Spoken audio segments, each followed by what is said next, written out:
Good afternoon, honorable members. I want to welcome all of you who have joined us in this mini plenary session. There will now be an opportunity for silent prayer or meditation.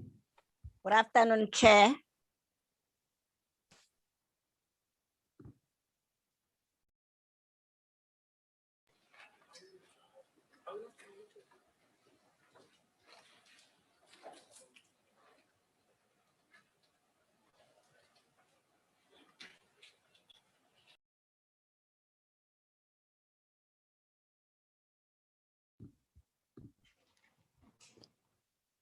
Thank you. Honorable members, before we proceed, I would like to remind you that the virtual mini plenary is deemed to be in the precincts of Parliament and thus constitute a meeting of the National Assembly for debating purposes only. In addition to the rules of virtual sittings, the rules of the National Assembly, including the rules of debate, apply. Members enjoy the same powers and privileges that apply in a sitting of the National Assembly. Members should equally note that anything said in the virtual platform is deemed to have been said to the House and may be ruled upon. All members who have logged in shall be considered to be present and are requested to mute their microphones and only unmute when recognized to speak. This is because the microphones are very sensitive and will pick up noise which might disturb the attention of other members. And when recognized to speak, please unmute your microphone and connect your video. Members may make use of the icons on the bar at the bottom of the screens, which has an option that allows a member to put up his or her hand to raise a point of order.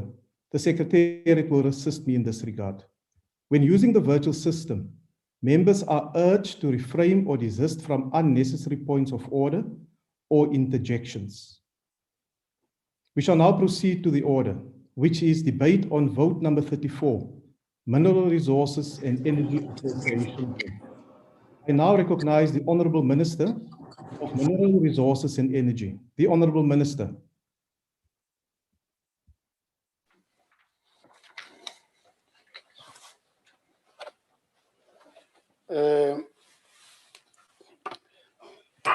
Thank you, Honourable Chairperson, Honourable Frolic. In absentia, the Speaker of the House, Mr. Ndimudise, His Excellency, President Matamera, Cyril Ramaphosa, Honourable Deputy President David Mabuza, Honourable members of the House, Director General of the Department of Mineral Resources and Energy, Advocate Thabo Mokoena, Chairperson and Chief Executive Officers of all state-owned enterprises that are here today. I've seen a number of them. I won't isolate you one by one. Leadership of the mineral and energy industry, distinguished guests invited to this auspicious occasion, ladies and gentlemen. It is profound honor that once again appear before this august House to present the budget vote as allocated to the Department of Mineral Resources and Energy for 2021-22 fiscal year. We warmly recognize that this important task takes place in the year in which we celebrate the life and times of leading icons of our struggle for freedom and democracy, particularly leadership of Mama Charlotte Maxeke. We owe the liberties we enjoy today to her and those who marched alongside her in the struggle, lest we forget. We delivered this budget vote when the country and our economy is slowly recovering from the ravage of COVID-19, which is still very much with us. We have realized that this pandemic is more than just a health war, but very much demand and supply interruption in the markets and economies across the globe. The South Africa being part of the globe is part of that village, is definitely not immune to this. Our mandate in summary, is to meaningfully contribute to economic growth through mineral intelligence and development, support growth through ensuring security of energy supply, and strengthening global relations through political and economic diplomacy. I want to emphasize that everything we do in South Africa will be project managed so that we can quantify project we're making, so that you can count the milestones we've achieved. We can see what is still left to be achieved. Let me share with you in the House how we have been faring in our quest for deliver on this mandate in this prevailing difficult economic climate. Let me start with our economic performance of the year. The Southern economy experienced its worst economic recession in 2020, recording a third consecutive quarter of negative growth of 2% seasonally adjusted. Mining was the biggest contributor to this negative growth at 21.5%, with the overall GDP contribution at negative 1.7%. And this was the biggest slump in the past 6 years in the sector, and was attributed to supply and demand disruptions as a result of our lockdown, which began towards the end of the first quarter. The second quarter saw a sharp economic decline of 51%, with mining contracting by 73.1%, while electricity, water, and gas contracted by 36.4%. During the lockdown, a number of interventions to revive the economy were developed through economic reconstruction and recovery plan. Accordingly, we began implementing these in earnest to revive mining and energy. Our interventions range from allowing all coal mines and energy refineries to continue operating at 100% at level 5 of the lockdown, to avoid shortage of coal supply to ESCOM and allow continued supply of energy into the economy. As this would have plunged the country into darkness, we also allowed open cast mines to operate at full capacity at level 4, and the rest of the mines were allowed to operate in a phased up ramp-up approach, while beneficiation plants operated at full capacity with stringent health and safety measures in place to ensure that we protect livelihoods and protect lives. Now, when we did this, everybody blamed us that we're putting mine workers at risk, and we argued, correctly so now in hindsight, that the biggest danger was to starve mine workers to death. And therefore we had to revive the livelihoods as we protect life. Accordingly, outcomes of this intervention manifested in Q3 GDP reading, when the economy registered a recovery of 66.1%, indicating a softer contraction of 6%. Mining and quarrying registered a growth rate of 288%, contributing 11.8% to the overall GDP. This made mining and quarrying the third largest contributor to the GDP during Q3. And in Q4, the economy grew by 1.5%, with the annualized growth of 6.3%. The gas and electricity and water cluster contributed a negative 0.1%, while mining contributed negatively 0.8%, which was due to the cyclical nature of commodity prices, coupled with slow opening of key global trade partners.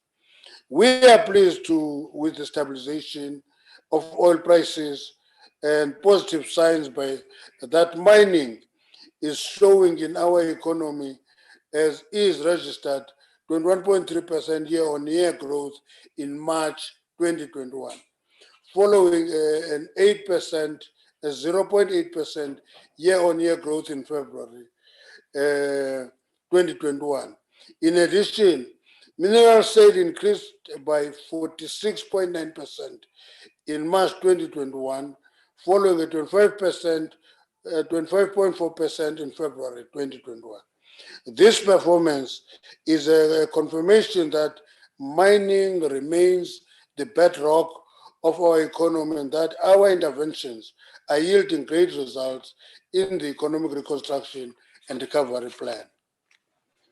Now, with these signs of recovery, plans are afoot to ensure that not only do we help the economy to bounce back, but to help it to bounce forward and place it on the growth path further envisaged in April 2021 revised global economic outlook.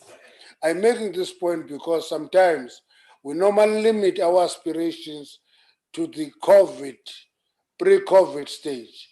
And we forget that at that time, we're already in recession.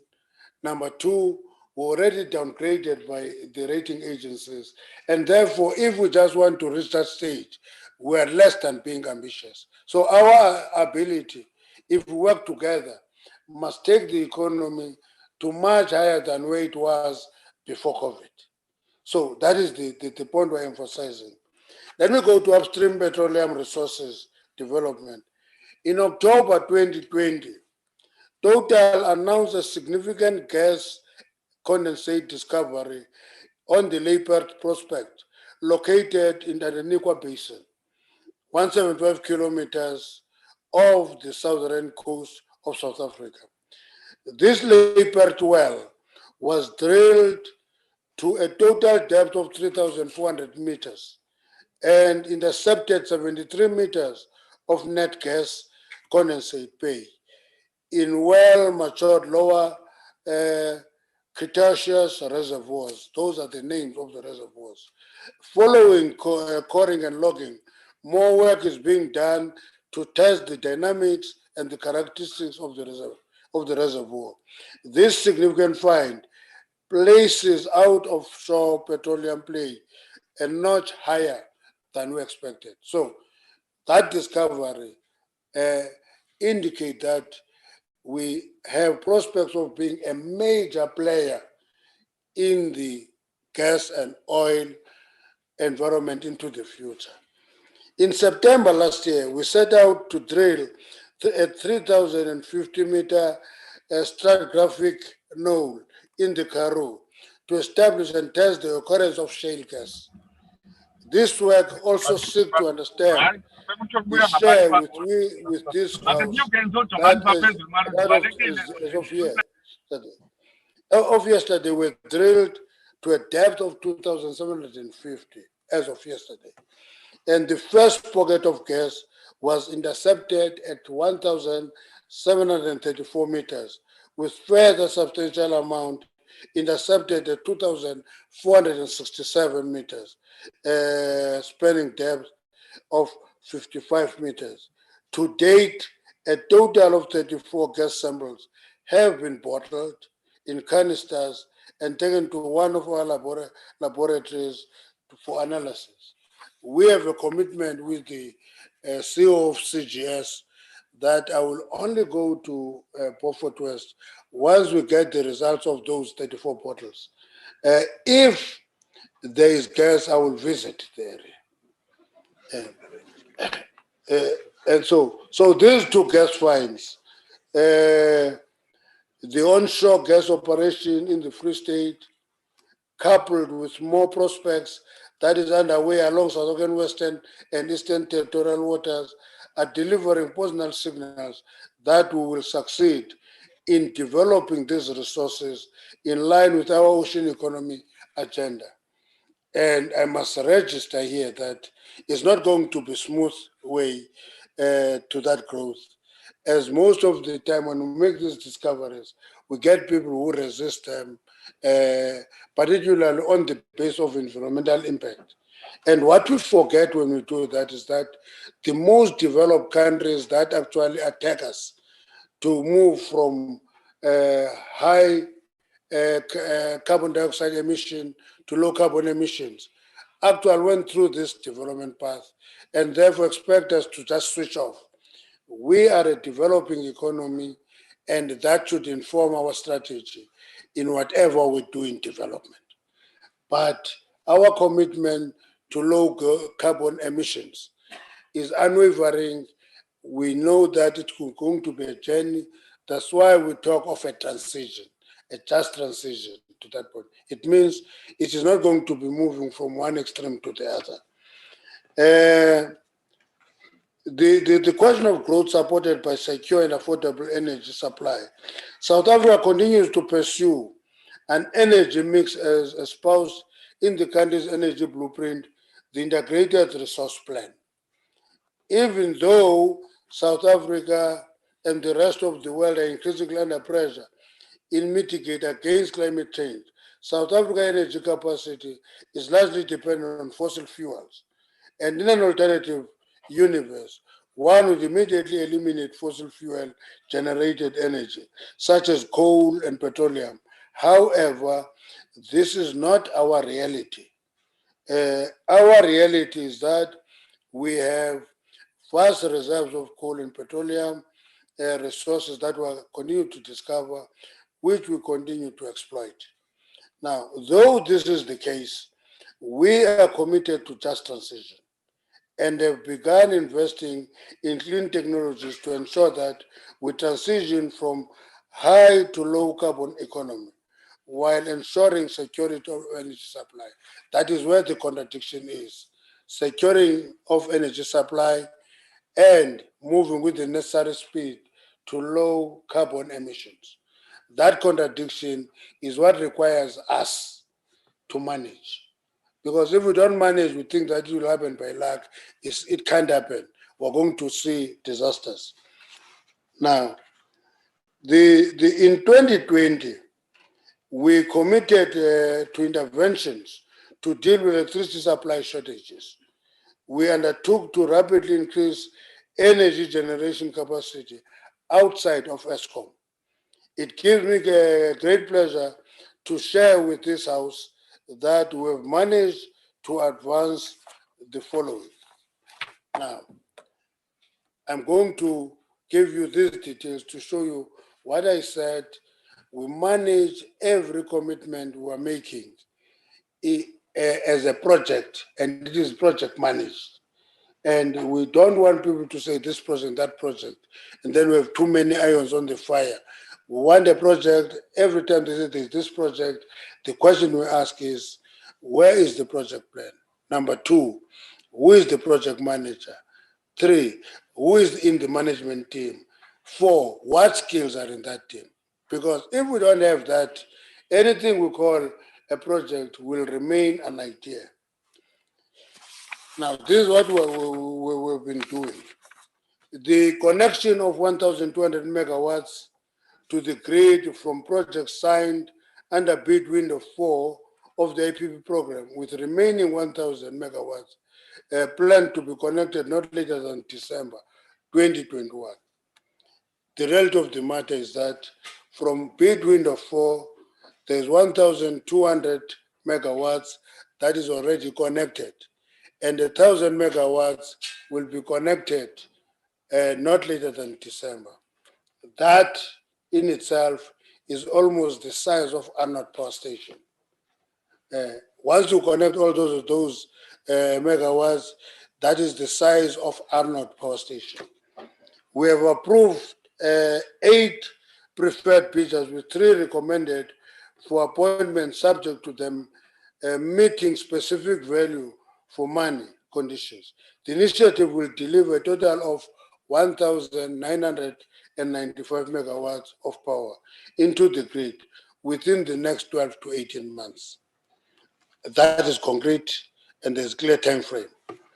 ESCOM has procured 200 megawatts from independent power producers under the short-term power purchase programs. As part of bid window 5, we have issued a request for proposals of 2,600 megawatts from wind and solar energy techniques. That is out. We're hoping to conclude that quicker. And we have amended electricity regulation on new generation capacity, clarified the requirements for municipalities when undertaking a process to develop and buy power from IPPs. We've also amended the Gazetted Schedule 2 of Electricity Regulation Act as pronounced by His Excellency President Ramaphosa in his 2021 State of the Nation address. In this amendment, we've increased the threshold registering embedded generation from 1 megawatt to 10 megawatts. There's been a lot of noise that it should have been 50 megawatts and all that. Our research and survey, where we surveyed about 10,000 people responded to the gazetted 10 megawatts, there is overwhelming support for the 10 megawatts. Many in the market say, we are not ready for these 50 megawatts. 10 megawatts is also heavy for us, but it's worth trying.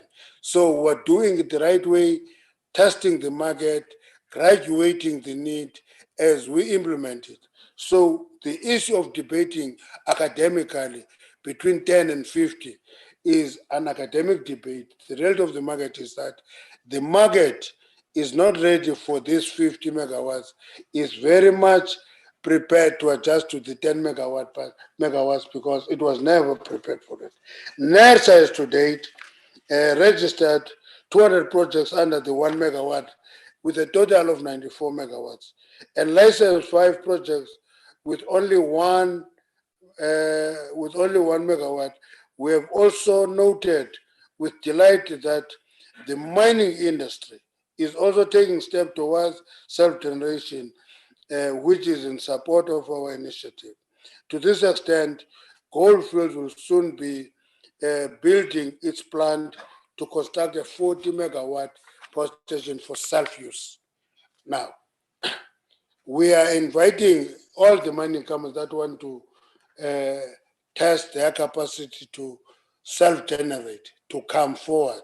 Last year, we put a DGG to unlock the bottlenecks in this program. Goldfields is the first example. Now, many people want to be critical and say, they say, Goldfields, it took 4 years. And we say, no, leave the 4 years. We talked to Goldfields a year ago. We gave them a DDG to unblock bottlenecks. Goldfields now has a license.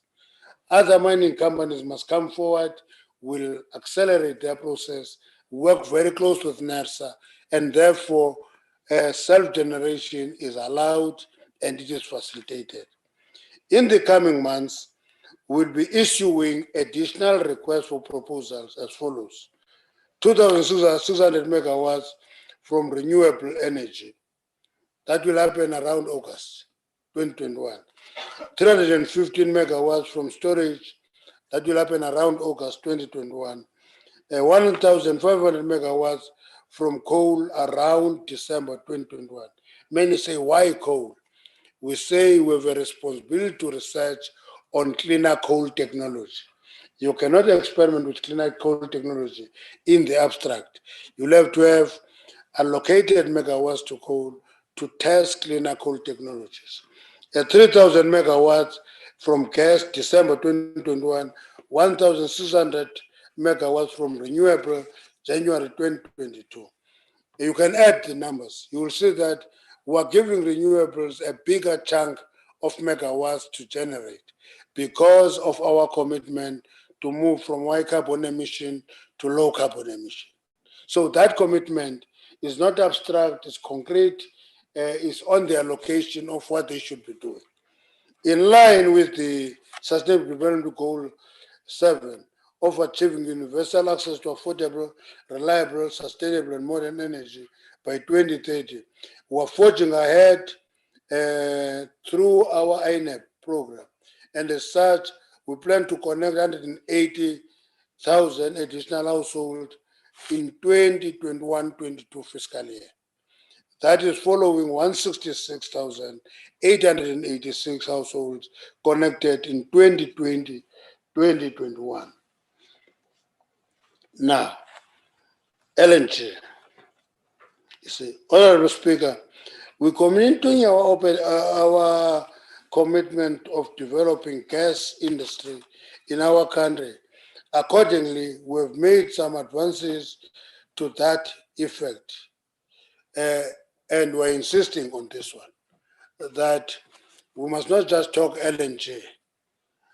There must be clear program plan for LNG. If we don't have a plan, it's not going to happen. We're going to be howling at each other, shouting LNG, and it will not happen. And our insistence is that there must be a proper plan, because what we are noticing, the space of LNG is very attractive to people who want to just enter there and do business quick and make quick money.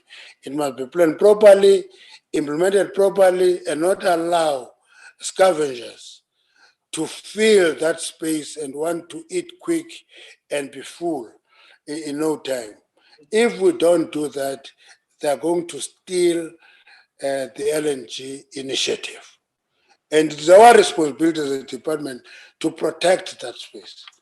The environmental impact assessment study has been undertaken for 3 gas power plants of 1,000 megawatts each to enable gas power projects in the SEZs. The request for proposals will be issued in the third quarter of 2021-22 financial year. An estimated total of capital investment for 15 projects currently under construction as licensed by NERSA is 8.9 billion. From these projects, at least 4 of them with a value approximately of 6.3 billion are expected to be completed by end of 2021. Exploration. We have agreed that we talk about beneficiation, many ambitious things in mining. We've gone back to the basics, that let us invest in exploration. You cannot beneficiate unless you do exploration, you develop a mine, you separate a mineral from rocks, only then can you beneficiate. So we're investing in exploration. Now, honorable members, mining without exploration is not sustainable. And to this end, we're developing an exploration implementation plan. Now, we had a long debate about this plan or strategy, precisely because there can be no plan without a strategy.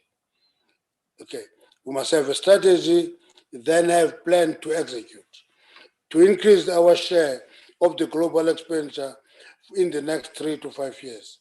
CGS has rapidly increased mapping coverage from below 5% to almost 9% to date, with particular focus on areas with greatest potential for recovery of world-class minerals needed to drive contemporary economy. That is driving import substitution through industrialization. Again, import substitution need to be softened, because if we do that, we're going to harden attitude towards us from World Trade Organization.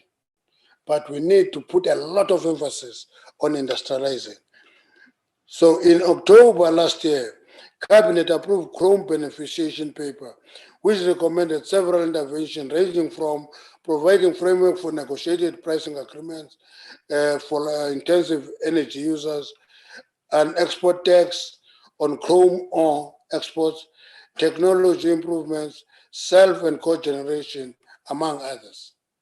And this debate is ongoing, particularly in the chrome sector itself, because miners who want to export raw commodities still argue that taxing the export is not going to help them. But we have to convince them that they are one value chain. They must work together, and we need to protect that sector. Mineral and petroleum intelligence and development. We have cleared the backlog on petroleum licensing successfully processed the following: a manufacturing license in Limpopo, 307 wholesale licenses, 50 new retail licenses. We will provide employment opportunities that cut across the construction value chain and petroleum sector. And lastly, 141 retail licenses have changed hands. As March 2021, we have set 6 months to ensure that a new modern system is put in place. The system seeks to ensure provision of reliable and precise information on location of exploration and mining rights. In addition, the system will be transparent and easily accessible to investors and the public, creating an enabling environment. We have submitted a number of legislation to Parliament, all of them aimed at making it easy to do business in South Africa. You will read those, there's a list of them. On mine health and safety. Occupational health and safety statistics show that 2019 remained the safest year in the mining industry. There we had 51 fatalities in the industry with no record of a mine disaster since 2016. Now, what we should remember is that our objective is not a record, it is a zero harm in the mining industry. People must be able to go underground and be assured that they will come back safe and protected. So the number of occupational diseases nationally has shown a decline.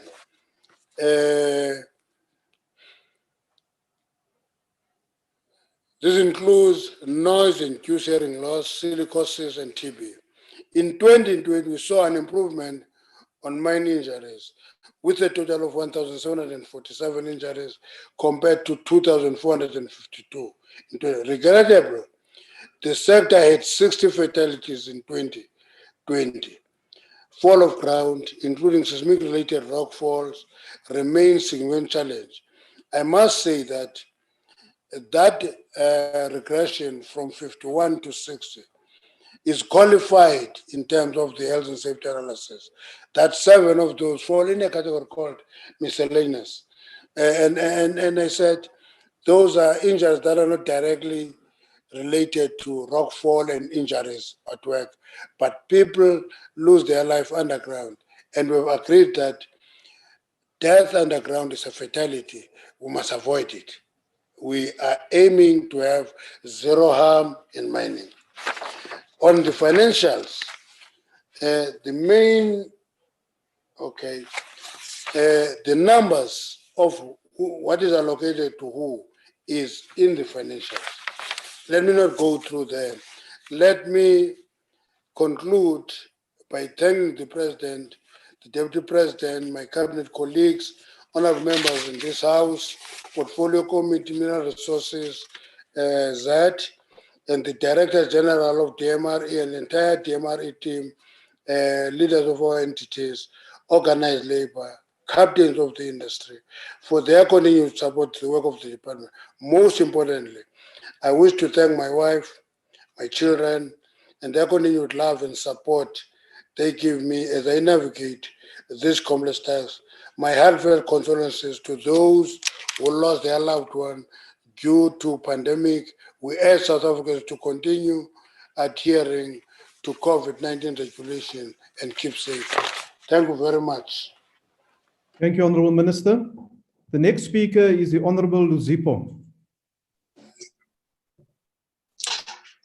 Thank you, Honourable House Chair, the Honourable Minister of Mineral Resources and Energy, colleagues in the Portfolio Committee on Mineral Resources and Energy, Honourable Ministers and Deputy Ministers, Honourable Members, ladies and gentlemen.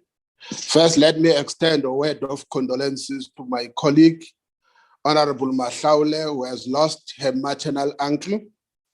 May his soul rest in peace. It is important also to note that on this date, 109 years ago, one of the stalwarts of the struggles of the people of South Africa, The late Walter Sisulu was born on this day. Happy birthday, posthumously, Kamela. Olid Watambo had this to say, I open quote, the land on which the cattle grazed was communal property. It was owned by no one. It was nobody's private farm. It was common property of the people, shared by the people. So the practice of sharing was central to the concept of the ownership of property, close quote. Honorable House Chair, like stated in the Freedom Charter, I quote, the people shall share in the country's wealth, close quote. This remains an idea that must be realized, and the big question is which generation will make this possible? It is either now we make this being realized during our lifetime, or we allow it to postpone itself to the future for the future generation. The political economy of colonial and modern South Africa was built on the minerals energy complex and agriculture. It is therefore important to understand the centrality and the critical nature of both of these industries as far as their major contribution on job creation. This budget vote is occurring under the difficult socio-economic condition imposed both globally and locally by the COVID-19 pandemic.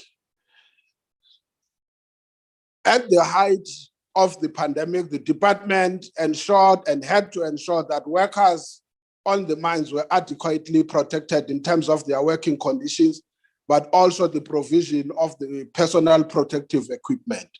The balance between ensuring the safety of humans from the pandemic and economic activity was not an easy task.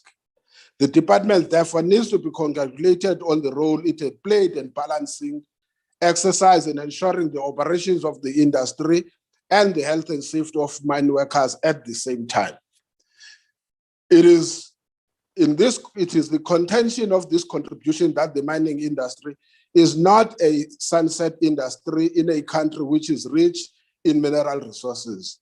The programs of the department through the Council for Geoscience to survey the mineral resources of this country is encouraging. The results of this survey will give the country certainty over the mineral resources that are available for the country's future. At the same time, small-scale mining requires attention as this will end artisanal mining, as it will enable the development of economic activity and transformation for the benefit of our communities. Proposal for the ease of doing business in the mining sector in terms of the regulation and the licensing must be effected as part of increasing investment. The electricity sector has over a number of years faced many challenges in terms of the plant reliability, as well as matters that relate to corrupt activities. The implementation of the Economic Reconstruction and Recovery Plan requires an expansion of electricity generation capacity for the country as economic growth and inclusive development is unable to occur without efficient electricity supply.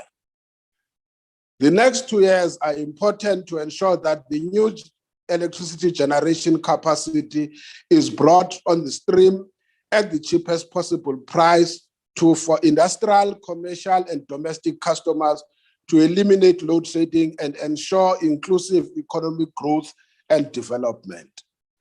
The country faces fiscal constraint, and it's imperative that the department's budget for its different programs is efficiently utilized to ensure quality of spend for maximum financial value. This therefore means that supply chain management needs to ensure cost competitiveness for the best quality, as well as that the focus of budget requires an orientation towards delivery of objective programs. The department's budget spend is mostly on allocation to its entities. Programs need to be executed efficiently and on a cost-effective basis.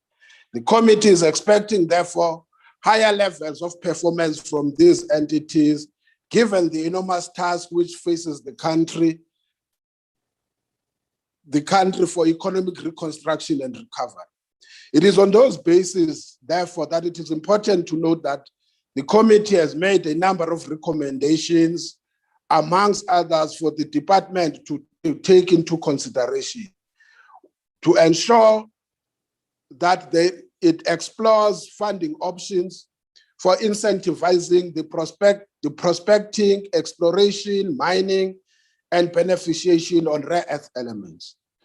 Consider and explore an overarching investment strategy for the department and these entities. It remains our considered view that, amongst other issues, any investment that is done through public, in the context of public investment, it must have an overarching strategy, including a consideration of shared services. You must ensure that there is a review of the electricity pricing methodology. Most importantly, the committee also expects to be provided with an update on the developments relating to artisanal and small-scale mining once the process is undertaken and it's been finalized. We believe that the industry will also see a better growth as far as artisanal and small-scale mining. Also, to ensure that the department is able to provide an update to the committee on the nuclear new build program, including the development of the small modular reactors by the third quarter of 2021-2022, with specific reference to the principle of affordability, scale, and pace of the program. To provide an update on the committee on the solar winter program by the third quarter of 2021-2022. The department also must ensure that the budget of the solar water heater program reflects as a standalone item, as it is more of a conditional grant from National Treasury. Currently, it reflects as a matter under the goods and services, and on those bases, the potential for it to be lost in between is very high. Also, we expect that there will be a presentation and an update detailed on the financial standing of the South African Diamonds and Precious Metal Regulator during the third quarter. An update on the committee is also expected on the progress made with regards to the matter of Petro SA, iGas, and Strategic Fuel Fund by the third quarter of 2021-2022. We also expect the department to provide an update to the committee on various cases that relate to forensic investigation, especially with regards to the sale of the strategic stock of the Strategic Fuel Fund, including consequence management. Lastly, on this matter, the committee will remain seized and making sure that the risk mitigation independent power producer procurement program remains a priority on the agenda of the committee. And although as members, we may not agree on the approach on how to pursue the matter, we remain duty bound to fulfill our responsibility as public representatives. We remain committed to ensure that there is accountability in the use of public resources. Hence, therefore, we intend and we expect that consequence management will be presented on cases like the loss of money made at Petro SA, on the solar water heater programs.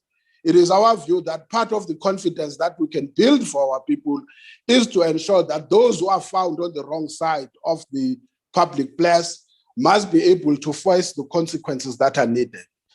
In conclusion, the year ahead is critical for implementation, and it is important that the department and these entities remain focused and on course in terms of the encouraging start which has already been made. It is important that where there are opportunities for public-private partnership, this should be done efficiently in the pursuance of an inclusive economic development.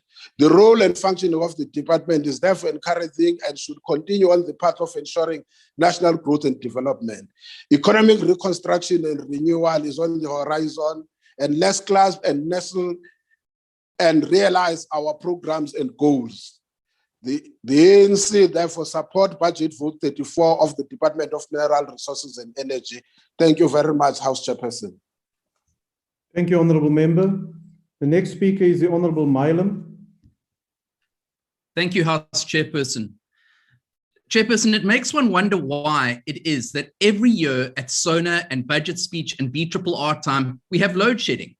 Factor in that Eskom is currently participating in wage negotiations, and it comes as no surprise that we are in the dark once again.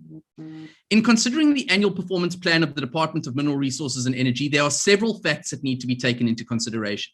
Now, these facts may be unpalatable to Minister Mantashe and the department, but they are nonetheless of critical importance in deciding whether or not to approve the departmental budget and its APP.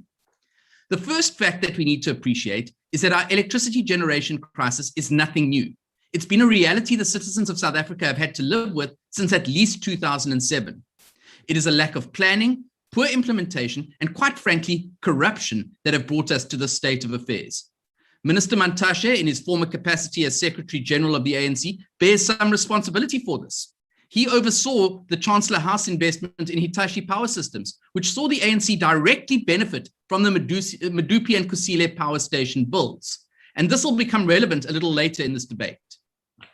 So we urgently need new power generation. And what has this government done?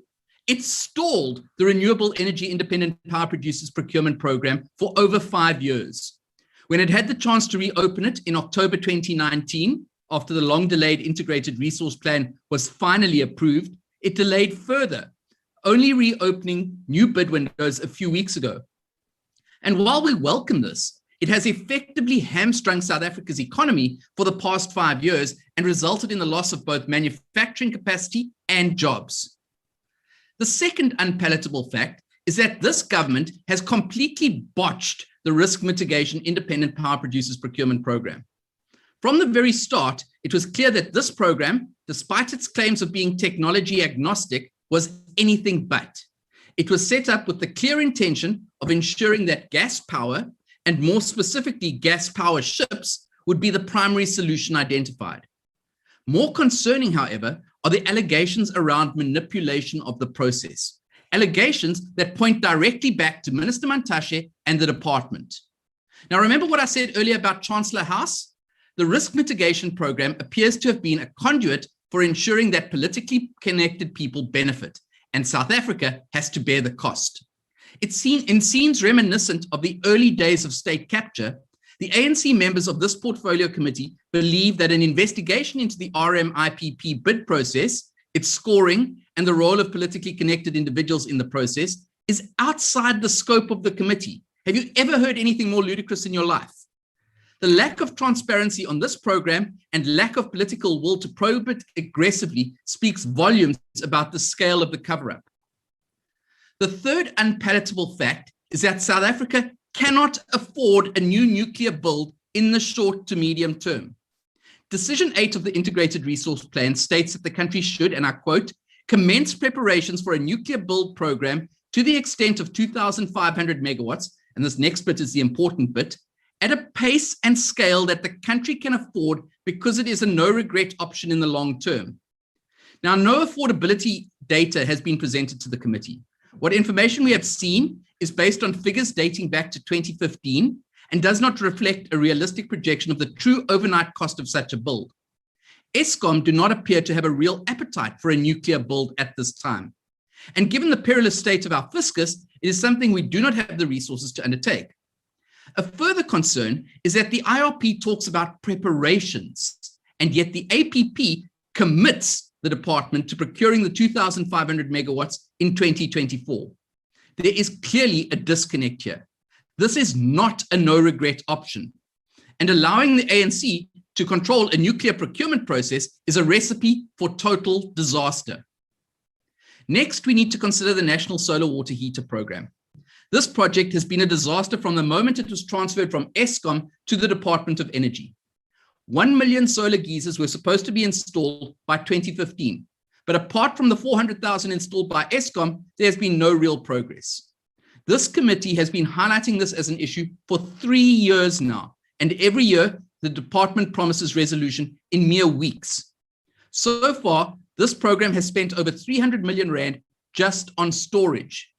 When we conducted oversight on some of the storage facilities late last year, we were again promised that there would be significant progress on the installation of the geysers by January 2021. Geysers which have been sitting in storage since 2015. When we reviewed the situation earlier this year, there had been little movement. And now the department has budgeted a further 73 million for this financial year. Then something the department appears to have very little interest in is the state of our petroleum sector. And I heard what the minister said, but the reality is that the oil and gas majors are all saying that they aren't going to be drilling in South Africa anytime soon because of our financial, political, and regulatory environment. Our refining capacity has declined by 43%, with 2 major refineries being shut down. The department's solution, as always, is to create yet another state-owned entity, because that works so well, to oversee the upstream petroleum sector and to consolidate the failing PetroSA with iGas and the Strategic Fuel Fund. It beggars belief that the focus of this government is on preserving the status quo and creating jobs for PELs, rather than innovating, incentivizing, and promoting a free market in our petroleum sector, where there are likely to be significant foreign capital inflows.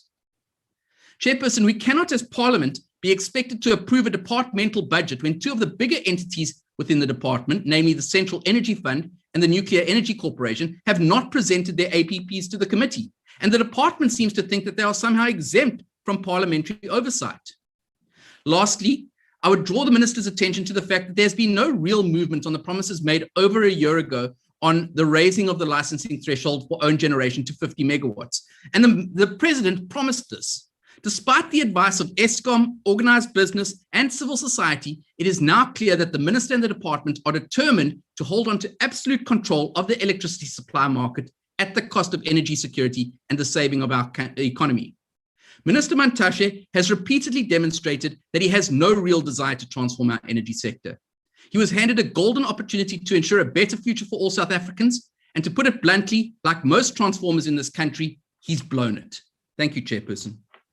Thank you, Honourable Member. The next speaker is the Honourable Madokwe. Thank you very much, Chairperson. The mandate of this department is to ensure that all South Africans benefit from the country's mineral resources by regulating, transforming, and promoting the minerals and energy industries, and providing sustainable and affordable energy for the development of the country's economy. However, Chairperson, both the mining and energy sector at ground level, where it matters most, are stained by exclusion, exploitation, and a disregard for health and safety regulations, as well as environmental laws. Mining opportunities have turned into a nightmare for many communities. They've become a Trojan horse disguised as job opportunities and local economic growth, whereas in reality, they are solely about profit-making and exploitative labor at the expense of these communities. Mining is imposed on some communities without due process, and those who condemn it are often vilified and harassed, if not assassinated. Despite the High Court judgment in November 2018 on the Xolobeni mining crisis, which reiterated the most basic thing, that the minister should obtain full and formal consent from communities prior to granting mining rights, various communities are still suffering from the department's carelessness and it prioritizing profits over people's livelihoods. A case in point is the recently launched Garatau Platinum Mine project in Limpopo, where there's an ownership scuffle and villagers insist they were tricked into selling their land. Thorough investigation should have been done before issuing mining rights. Not much has changed in terms of the material conditions for the men and women who literally brace the belly of the beast, mining all types of minerals for the country's benefit. Like there are forebearers who were paid peanuts and would be discarded with nothing to show when diseases and injuries encountered on duty or old age took their toll. Miners across the country are still exploited. Not only has the DMRE turned a blind eye to the exclusion and exploitation of our people as miners or as mining communities, but it has failed to respond to the reports and whistleblowing made by about various incidents. incidents relating to injuries at work, corruption, exposure to hazardous working conditions, and mining companies refusing to take responsibility and compensate workers are often reported to the DMRE to no avail. The department has shown no initiative in assuring mining companies as well as the energy sector adhere to environmental laws. Instead, they've taken it upon themselves to spend billions of taxpayers' money on rehabilitation initiatives, a cost that should be directly incurred by these companies. There is still no recourse for communities who no longer have access to clean drinking water or are affected by respiratory diseases due to pollution resulting from mining activities. The DMRE is entangled in various legal battles which could cost taxpayers billions of rands but could have been avoided had it tightened its internal controls and had it been harsher on delinquents who may have misused their public service responsibilities for personal gains. Considering how most industries were established in the past at the exclusion of and through the exploitation of Black people as cheap labor and free labor, it does not make sense that the big backlog in the issuing of mining and petroleum licenses is treated as a by the way. Central to the department's plans for localized beneficiation and processing of raw materials should be the transformation of the mining and energy sector and ensuring ownership and activity in both sectors are reflective of the country's demographics. But this is not the case. Licenses are still issued to foreigners while our people are subjected to all sorts of red tape. On the energy component of DMRE, energy forms an integral part of the economy, and without a reliable energy supply, the country's economy and economic expansion will remain vulnerable and ultimately dwindle into chaos and despair. South Africa's electricity has been characterized by load shedding, high electricity hike, and a high carbon footprint, with Eskom being one of the country's highest emitters. To ensure a reliable and more affordable energy, the state-owned company should take over the operations of all coal mines owned by Eskom, which are all foreign-owned. The move towards renewable energy generation is welcome. There should also be a concerted effort to cancel contracts with foreign-owned IPPs and ensuring the full regulation and localization of IPPs. This is owing to complaints by residents in various communities that IPPs are not only expensive, but provide poor services. Why advocate for the expansion of IPPs without addressing this first? The DMRE could also collaborate with DHET to establish an institution of higher learning or satellite campuses whose focus would be to equip graduates and young people with the necessary skills as opposed to importing skills and resources. The new Build program and the RIPPP program are clouded by uncertainty because the department has not been able to provide the estimated cost of either project. Most of both projects are accompanied by allegations of corruption, which must be thoroughly investigated. The current state of the refining industry provides an opportunity not only for nationalization, but also for the development of new industries and localized manufacturing, an opportunity the DMRE should have long pounced on. Instead, there's a lot of uncertainty around the merger of iGas, the Strategic Fuel Fund, and Petro SA to date. The budget is a tightly wrapped box of dreams like many others before it, with no clear timeframes or targets that will translate to the majority of our people's benefits. Furthermore, the DMRE has shown over time its inability and unwillingness to stick to timelines to carry out its core functions and get the basic rights, preferring instead to paint a rosy image of having everything under control and rushing to start initiatives where money will be pumped in. The EFF therefore rejects this vote. Thank you, Honourable Member. The next speaker is the Honourable Simang. Thank you, Honourable House Chair.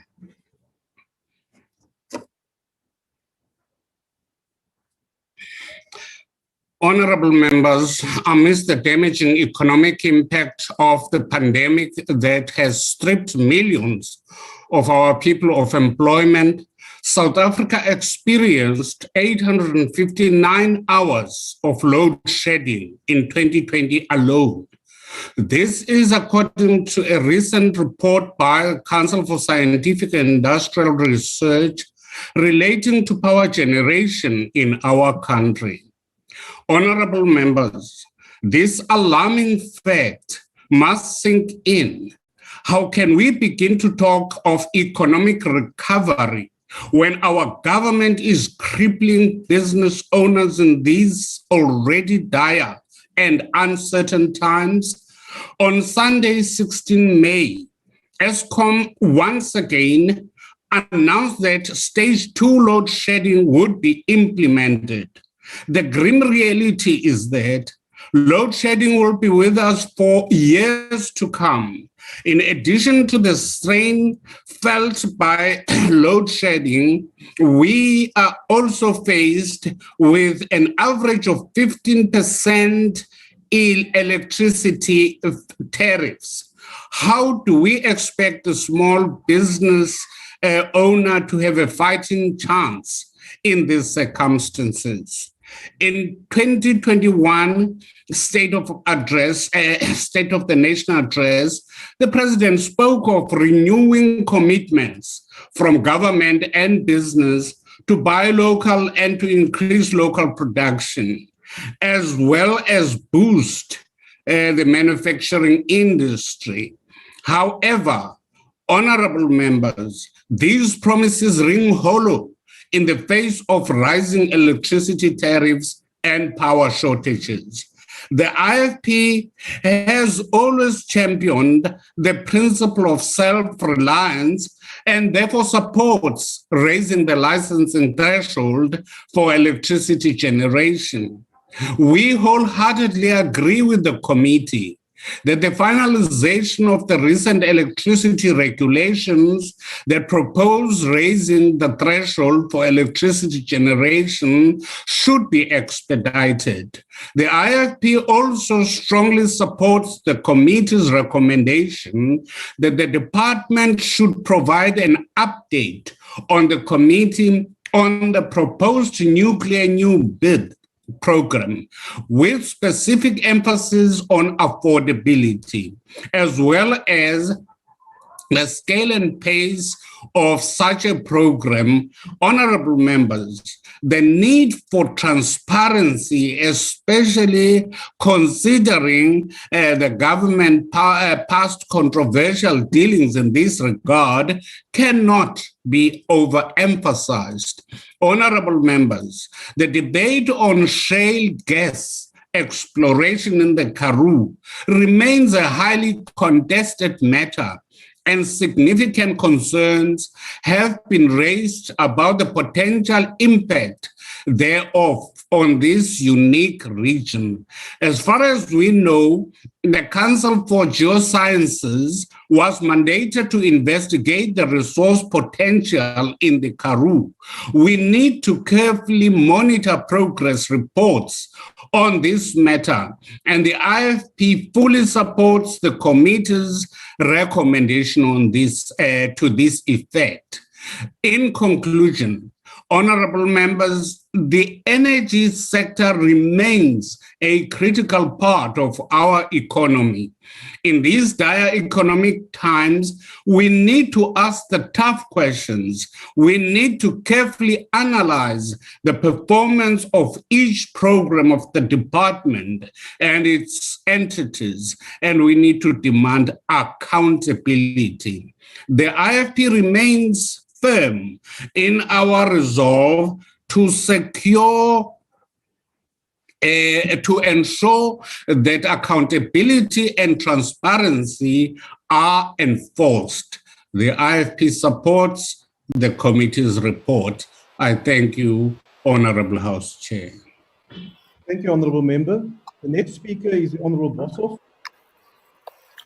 Honorable House Chair, this department has a budget of a little less than 10 billion rand, which has a purpose to regulate the minerals and mining sector for transformation, growth and development, formulate energy policies, regulatory frameworks and legislation to ensure energy security, environmentally friendly carriers and affordable, reliable energy. It is a pity that the government does not have a more comprehensive concept of transformation. An economic sector can transform in many ways. It can mean to exchange exploiting practices with investing ones, or pollutant with clean, or centralized with decentralized, or finite with renewable. But for our government, it only means white ownership and management with black. Some 540 million rand is budgeted for minerals and petroleum regulation, and another 835 million for mining, minerals, and energy policy development. Now, South Africa hasn't started mining last year. We know that mining can be a kind of a hit-and-run operation, leaving a desert behind, but that it can also set a country on a new development trajectory. So one would expect these programs to ensure exactly that. Dit sal beteken om nie net die myn volgens streng veiligheidsstandaarde te bou nie, maar ook om te verseker dat waarde in Suid-Afrika toegevoeg word. Om daardeur stroomafbedrywe te vestig wat kan voortduur selfs as die myne nie meer lewensvatbaar is nie.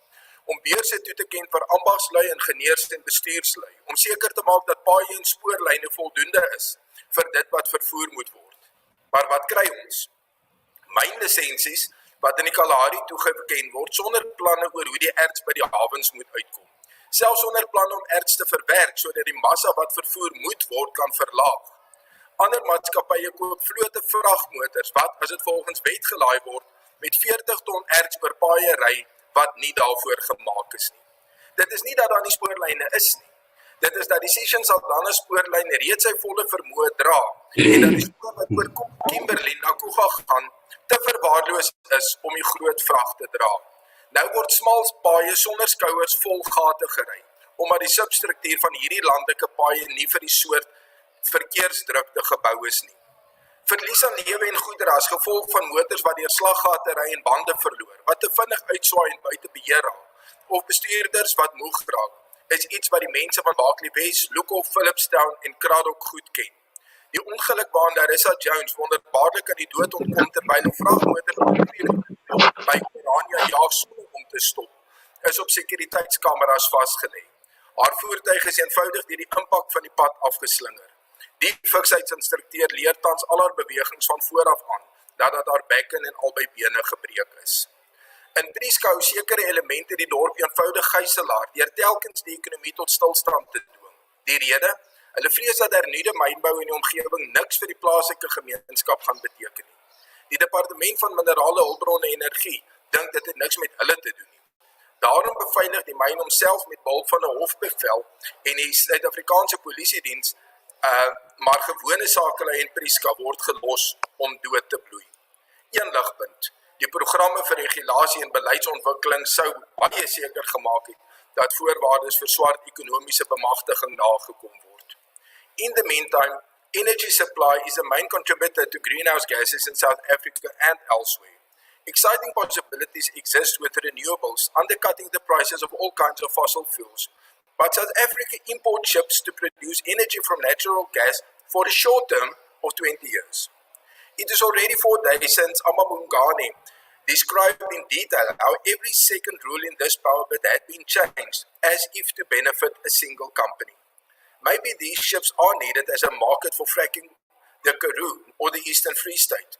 While talking of fracking, the minister still promised to explain how fracking can be done in a friendly way.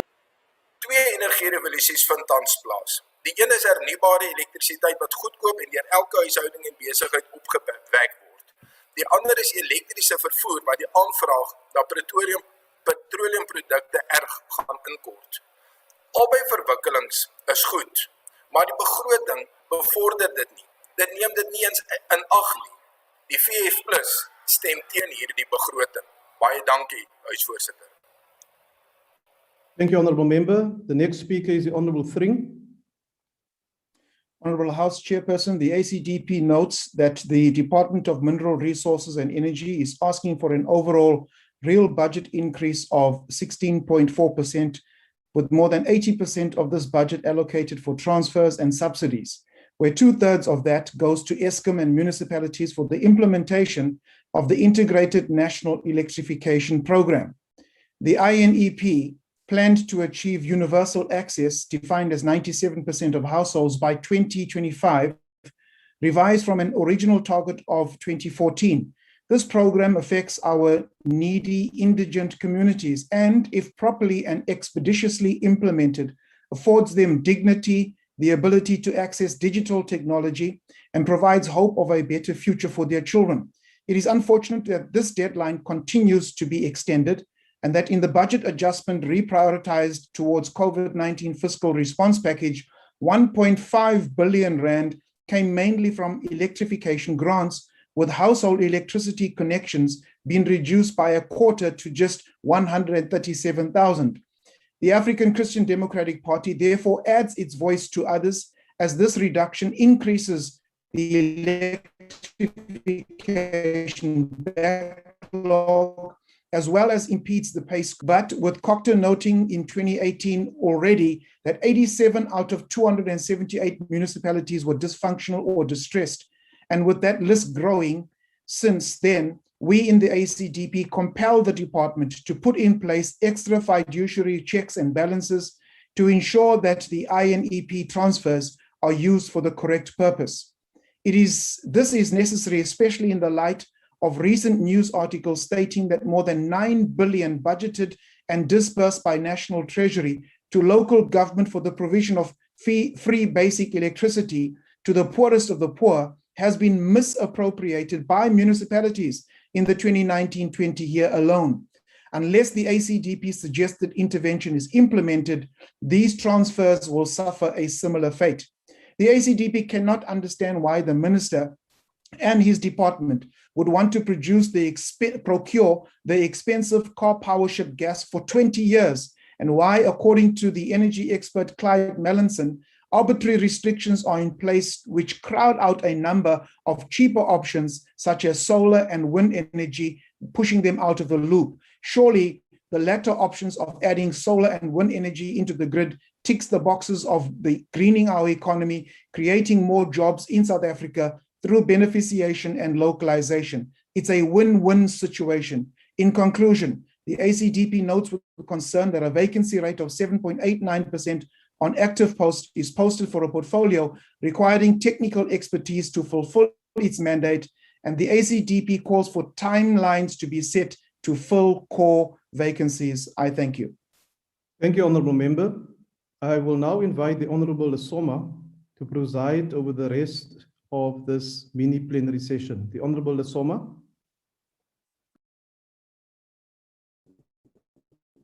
Thank you, Honorable House Chair.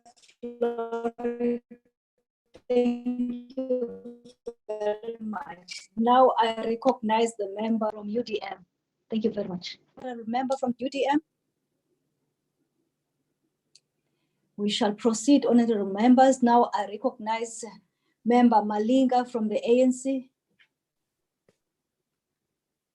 Thank you, Honorable House Chairperson. The ANC rises to support this budget vote. This budget vote speech occurs at a critical time in the country as it is attempting to ensure that the COVID-19 pandemic is defeated and at the same time ensure that economic reconstruction and renewal occurs. Achieving this delicate balance is a challenge in the context of a third wave of the COVID-19 pandemic. The Department of Mineral Resources and Energy has been functioning under difficult circumstances, but at the same time, it has made much focused progress to date, as can be deduced from the third quarter of GDP statistics. This is a positive sign of recovery, and the current program and plans are geared towards further progress in the mining and energy sectors. Under the COVID-19 disaster management regulations, the mining sector was negatively affected until the sector was gradually reopened to ensure that coal was supplied to Eskom and ensure that continued supply of electricity. While mining activity gradually normalized itself, the department had to simultaneously ensure the health and safety of mine workers. This was a very mammoth task. Furthermore, the department is embarking on a critical drive to improve the regulatory environment, which encourages new mining investments. This will also assist the department in the recovery of employment lost, which will ultimately increase this sector's economic contributions in as much as the department has made noticeable progress. There is still room for more. On transformation and women in the mining and energy sector. Transformation in the sector has been slow and difficult under current economic conditions, and the department needs to constantly focus on improving this area through all its different programs such as WIMSA. Transformation must include the involvement of women in both the mining and energy sectors. An issue of concern is that there still are no enough women executives, which is something that needs to be strengthened going forward. For this will ensure better opportunities for women within these sectors, as well as ensure that focus is especially paid to the safety needs of these female employees, safety needs such as decent facilities with proper security. Women in mining are capable of leading the industry, as it can be noticed from Anglo-American CEO, Ms. Natasha Pelyoun, and CEO designate Dr. Nomba Santsengwa. On small-scale mining. The program for small-scale mining is a vehicle for involvement of companies from the communities. The department program for small-scale mining has identified the necessary areas of support for companies seeking to participate in this sector. The assistance afforded to small-scale mining in terms of prospecting rights is extremely encouraging, as this allows for the success of small-scale mining ventures. On solar water heating. The program for the installation of solar water heating must be heightened and implemented, as this is a social delivery project which is attempting to improve the quality of life of ordinary South Africans from working class and poor communities. The department must ensure the successful rollout of the program, as this will ensure that households have hot water and reduce electricity consumption and costs for households. The installation of solar water heater will ensure that working class poor households have more disposable income. This is what we correctly call creating a better life for all. The rollout of this project must occur in this year, and the committee will focus as part of its oversight on this program. Energy supply. The electrification of households must continue, as this is a critical part of social delivery to ensure that communities are able to lead a normal life in modern society. This is occurring within the context of a reduced budget. Therefore, it is important that this program occurs on efficient costs to ensure that budget is utilized in maximizing electrification for a number of homes. Increasing energy capacity is a critical part for economic recovery, and this is part of the departmental program for ensuring security of energy supply in the country, hence the mixed energy sources as outlined in the 2021 SONA by the Honorable President Ramaphosa. IPP generation. New generation capacity will be required to enhance inclusive economic development. The progress to secure IPP generation capacity since the announcement by the President in the SONA 2020 and 2021 is very encouraging. It is pivotal that there is participation of South African companies in the IPP program, as it is the key to ensure further security of supply of clean energy and positively contribute to national economic development. Participation of state entities in partnership with the private sector in the IPP space also affords government the comprehension of the regulatory hurdles which these companies face in the green energy sector. This will assist with the efficient regulation of electricity tariffs, as this is an important input cost and requires being investor friendly in support of the economic reconstruction and recovery plan. The cost of IPP electricity and electricity in general should be monitored by the department, as spiraling energy costs creates hardships for the working class and poor in the country. Given that most South African households are women and child-headed, the burden of financial hardship must be lessened as much as possible. Moreover, high electricity costs negatively affects economic development in the country. In conclusion, House Chair, In whatever issues and programs which are being implemented by the department, it is critical that the issues of job preservation and job creation, service delivery, gender equality, and transformation remain an urgent priority. Whilst transformation of the mineral and energy sector has been occurring since the ushering of the new democracy, the pace has been slow. It is imperative that the programs of the department enable further progress in this sector.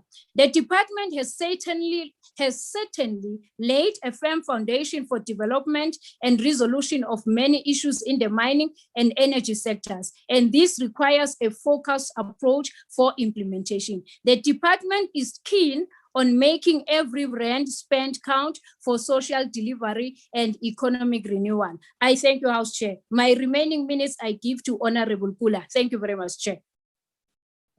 Thank you, Honorable Member. Now I recognize member from the AIC. Honorable Member of the AIC. We shall proceed, Honorable Members. Honorable Member from PAC. Over to you, Honorable Member PAC. No, proceed, Chair. I'm in the platform, but I'm not debating. Oh, thank you very much. Now I recognize Honorable Lorema from DA. Over to you, Honorable Member. Thank you, Madam Chair. International resource prices are higher than they have been for the last 9 years. South Africa is benefiting from that with tax revenue. In April, we got the happy news that mining output had made its first annual gain in 12 months. This looked like we had finally recovered from the effects of the lockdown. Recently, Sibanye-Stillwater announced investments worth 6.4 billion rand. But as so often, the effective world prices conceal rather than reveal what's happening in South African mining. Consider that in the last 12 months, 42 new mining companies have launched on the Australian Stock Exchange, and 28 have been launched in Canada, and none in South Africa. Sibanye's CEO, Neil Froneman, says that we shouldn't expect more major investment because of the lack of an investor-friendly environment. One of the prime dissuaders of investment is the onerous prescriptions of the mining charter. We're currently awaiting the court judgment on Charter 3. The government's idea that a mining right renewal must be treated as an entirely new application and go through an entirely new empowerment process is laughable.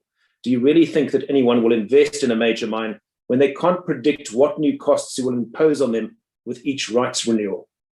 That old white man that you follow, Karl Marx, didn't teach you much about business. But then I suppose we must remember he depended on handouts from other people all his life. So why are other countries benefiting so much from another boom that may even repeat the mining supercycle of the early 2000s? We missed that supercycle with our mining actually shrinking during that time. All evidence is that we will miss this one too. But why will we miss this expansion in jobs and revenue? The answer, regrettably, is that the ANC never learns, and we still have bad policy badly implemented. The government continually talks of new and wonderful things, and we've heard some this afternoon. On the 2nd of March, the minister participated in an international online forum with mining financiers and miners. He made much of a new exploration strategy. After questioning the department, we don't get told firm dates for when we'll have the new exploration strategy. We are told only it will go to cabinet in the current financial year. So that's a year between the promise and cabinet approval, let alone implementation. You're dreaming if you think we're going to catch this mining boom. To use a geological metaphor, the pace at which this department does things is glacial. When I first got to this portfolio in 2013, there was talk about an artisanal mining policy. There was talk about stopping illegal mining by making it a criminal offense. There was talk about new energy and exploration policies. And here we sit 8 years later, still talking. Even if there was a shiny new exploration strategy tomorrow, the applicants would then have to go through the licensing process. We're running at least 8 years behind the issuing and renewal of licenses. How do I know? Because the minister told us. The department admits there are 236 prospecting rights renewals alone that have been waiting for approval for more than 3 years. Think of that. If the department had done its work, there could have been 236 more mines, with 236 more black mine managers, each of them earning between 1 and 2 million rand a year and firmly in the middle class. That is empowerment. This department is incapable of doing its work. Just 2 weeks ago, the Limpopo office couldn't provide some crucial information on an application because they had no toner for their copier, a situation which lasted several days. It's the same administrative failure that gave us Boschmannspoort near Optimum. A man with a tall story and friends in the department gets a fake permit to mine a farm for coal. I've been to see the environmental wreckage he left behind. The department did nothing to stop it, even when it was pointed out to them. The court did stop it, but only after the damage was done after more than a year. This is the same department that gives the Chinese owners of Nkwe Platinum the go-ahead to mine without their empowerment partners through some fancy footwork with the licensing and flashing around the name of the minister. Tell me that you're running a competent administration when in the first 6 months of lockdown, you issue a total of only 2 prospecting rights and 1 mining right. There was obviously an inability to adapt to working from home for most of the staff. The department seems unable to implement regulation around rehabilitation. In my own constituency, in Riverlea, the trees are growing tall at the bottom of a kilometre-long canyon from the failed CRG mine years after it was last worked. If you want to see destruction, go to Emalahleni, where mines are just left with no boundaries, no rehabilitation, right on the doorsteps of residents. People are let down by the inaction of the department. Go and see how residents are being let down at Oorgies. The department says it's working, at its usual slow pace, on mitigating the damage from blasting at open-cast coal mines. Go back, Minister, to Paula Township and tell the people that the measures still aren't ready. Or go and look nearby at the slow stranglehold exerted on a farmer adjacent to the nearby Klipspruit colliery.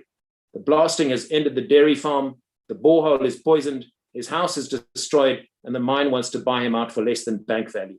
He's been let down. It's not just incapacity and a failed administration. It is that the whole conception of a powerful state that tells mines everything from who they can hire and who must own them to which middlemen they must purchase from, it requires a massive bureaucracy. Any bureaucracy will be hamstrung, particularly when it's only staffed according to racial criteria and political appointments. There are simply too many rules to implement. Honorable Luzipo, you told us that mining wasn't a sunset industry. I think you should step back and look at the big picture. In 15 years, there will be fewer than 10 major mines still operating. There are no replacements on stream because the ANC government, in its greed and enthusiasm for social engineering, is driving away new projects. Hundreds of thousands of jobs will be lost and futures will be ruined. The government must change policy and give the department a job that it's capable of doing, and that it must ensure it does that job. Otherwise, an even bleaker future awaits. Thank you. Thank you, Honorable Member. Now I recognize Honorable Kula from the ANC. No, thank you very please, House Chairperson. House Chairperson, Minister of the Department of Mineral Resources and Energy, Honorable Samson Kwetemantashe, Chairperson of the Portfolio Committee, and my learned colleagues in the PC, Director General of DMRE, Advocate Thabo Mokoena, Chairpersons of the boards of all our entities and our capable CEOs, members of the 6th Parliament, molweni bantu baseMzantsi Afrika omhle, ilizwe lokhokho bethu. This budget vote of the DMRE, just like all other budget votes, takes place during unprecedented times in our country, Africa, and the world, while we are still grappling with the crippling effects on all facets of societal life brought about by the continued spread of the COVID-19 virus and the imminent threat of a third wave. Let me take this opportunity, House Chairperson, to pay tribute to all frontline workers of our country and the world who continue an extraordinary work that can only be done by men and women of empirical stature, humanity, and enduring character. House Chairperson, this budget vote also takes place at a time when our country's leadership, led by the ANC under the capable leadership of Honorable President Cyril Ramaphosa, Minister Mantashe, as well as other capable men and women in our movement, the ANC, have drawn a line in the sand against corruption, state capture, and all its manifestations. The ground is gradually losing its fertility for all those who thrive in corruption, patronage, cronyism, and pillaging of the resources of the state. Our message of hope is finding expression in all 9 corners of our provinces, that no matter how long the night is, the day is sure to come. With President Ramaphosa at the helm of our country, we are sure to turn the tide on the many ills that affect our society. We hope this budget vote and many others will provide a blueprint on how to deal with the persistent triple challenge of unemployment, poverty, and inequality. In particular, a national quagmire and the elephant in the room in this country, in Minister, the issue of youth unemployment. Lifikile ixesha lokuba ulutsha loMzantsi Afrika luxhamle kumnotho welizwe lethu. Our economy cannot continue to be concentrated in the hands of few white males while the majority continue to starve. The time has come for accelerated transformation in the mining and energy space, more so in particular in the energy space. House Chairperson, we have often listened to members of the DA telling us about what is wrong with the ANC, and we have never heard what is right about the ANC government, which in essence reflects a very narrow focus and base of thinking and does not serve as a positive and mature approach for policy or program implementation. The opposition has not been able to develop coherent policies for the mineral and energy sector, which can result in economic growth and renewal. That which went wrong in the past, which is during the period of state capture and corruption, is being dealt with by the ANC government, and legal processes have been instituted. The process was already started in terms of the issue of financial recoveries. The media has also captured many cases where law enforcement agencies have already seized assets and are in the process of charging those responsible for corruption in entities like ESCOM.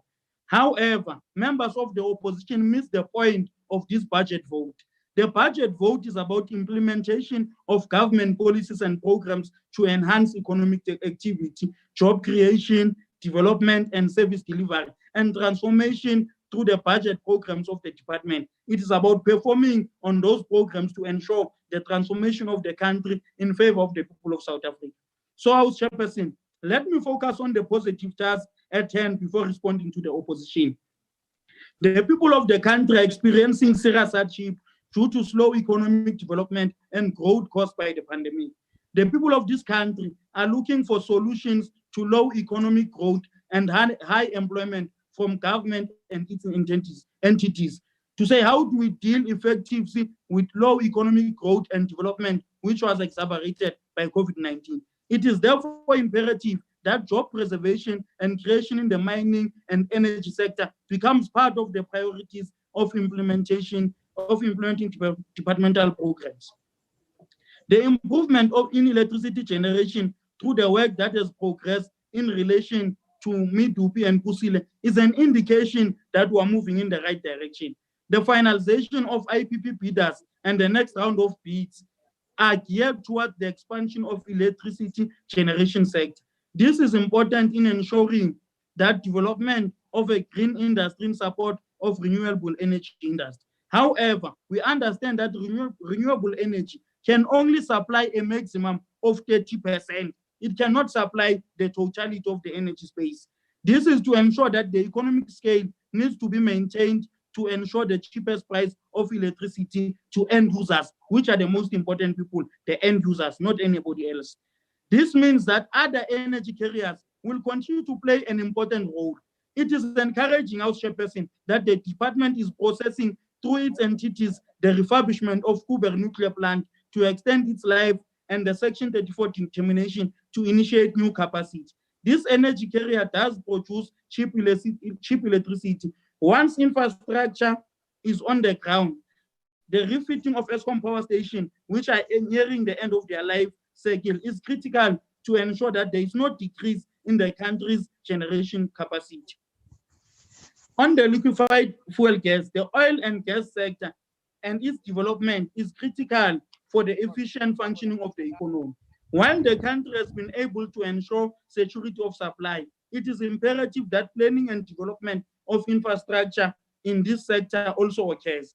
The industry has long led at times, and it is imperative that planning occurs sooner rather than later. It is important that the country proceeds with new refinery projects with private sector partners, as this will further ensure that we are making progress. The current refining base lacks the greater degree of imported products. Local refining has always been a profitable activity in South Africa, as domestic price regime favors the production of fuels through local refineries. This creates industrialization in the country and minimizes pressure on the country's balance of payment, as an important crude oil is cheap, as imported crude oil is cheaper than importing petroleum products. Gas is an important energy source and will increasingly play an important economic development role in the different sectors, including power generation. It is certainly a cleaner source of energy. The work that the department has undertaken in relation to gas is critical to the development of the gas industry in this country. This is also more important given the recent discoveries in offshore blocks on the east coast of the country and gas which is supplied from Mozambique. It is important that legislation and regulation be appropriately developed to ensure that there is certainty for investors who are going to participate in the development of this strategic industry.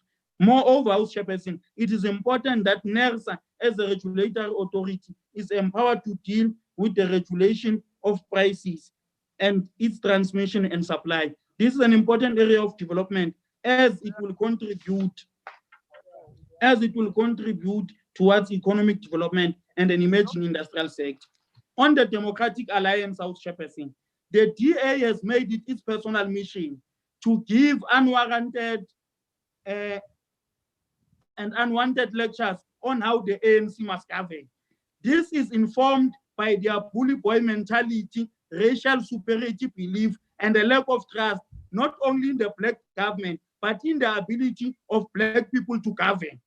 One of the DA MPs who sits on the Portfolio Committee of Mineral Resources and Energy had the banana audacity to apportion the state of our economy on the ANC's pursuance of economic transformation agenda.